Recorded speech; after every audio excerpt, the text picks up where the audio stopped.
Halo pemirsa GPR TV dari Sabang sampai Merauke, dari Miangas hingga Pulau Rote. Bertemu lagi bersama saya Mona Azari Desak dalam program Kominfo Newsroom.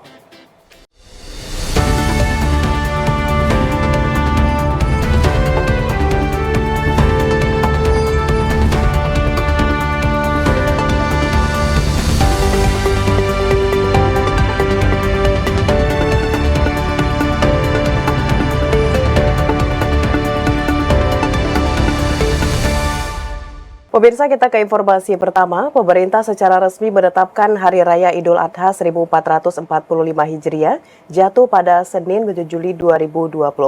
Keputusan ini diambil berdasarkan pemantauan hilal di 114 titik lokasi seluruh Indonesia.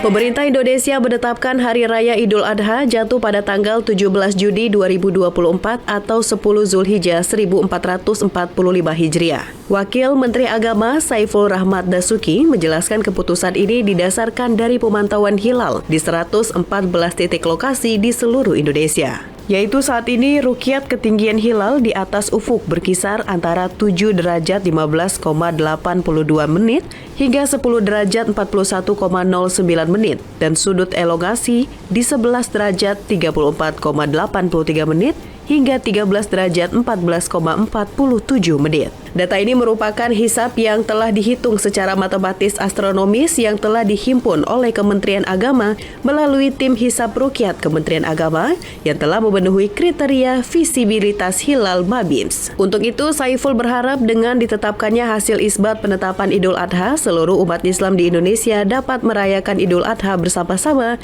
dan tetap mengedepankan harmoni, toleransi, hingga tidak menonjolkan perbedaan yang ada.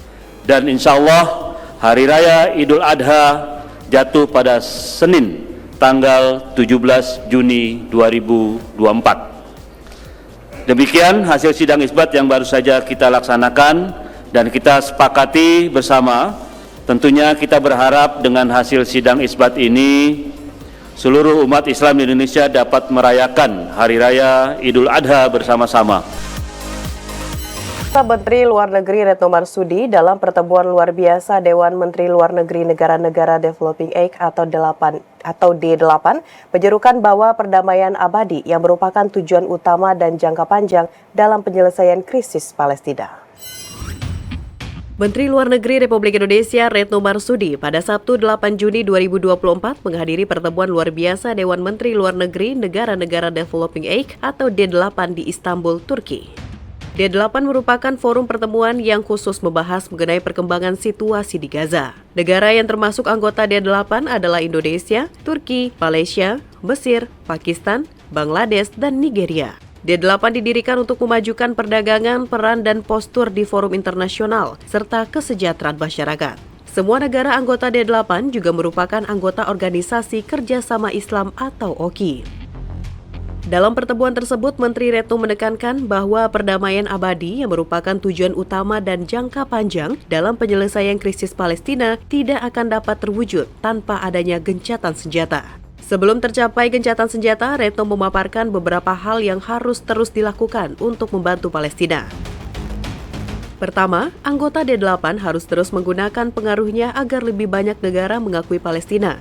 Kedua, negara-negara D8 harus terus berupaya mendorong agar Palestina dapat menjadi anggota penuh PBB. Dan yang ketiga, negara D8 harus terus menyuarakan pentingnya kelancaran bantuan dan mendukung kerja Badan PBB untuk pengungsi Palestina. Sebelum tercapainya gencatan senjata, terdapat beberapa hal yang harus terus dilakukan untuk membantu Palestina. Nomor 1, negara D8 harus terus menggunakan pengaruh agar lebih banyak negara yang mengakui Palestina. Saya sampaikan akhir Mei lalu, saya berada di Eropa, bertemu antara lain dengan Menlu Norwegia, Spanyol, dan Irlandia, membahas mengenai masalah pentingnya pengakuan terhadap Palestina.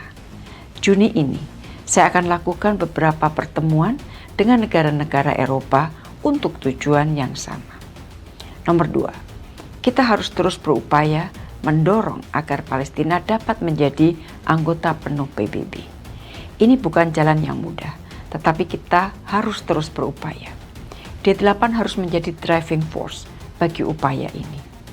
Nomor 3, negara D8 harus terus menyuarakan pentingnya kelancaran bantuan atau unhindered humanitarian assistance dan mendukung kerja UNRWA. Pemirsa, Timnas Indonesia akan berjumpa Timnas Filipina pada laga matchday ke-6 Grup F kualifikasi Piala Dunia 2026 zona Asia. Menghadapi The Azkals, Timnas Indonesia bersiap dengan serangkaian latihan di Stadion Madia Senayan, Jakarta.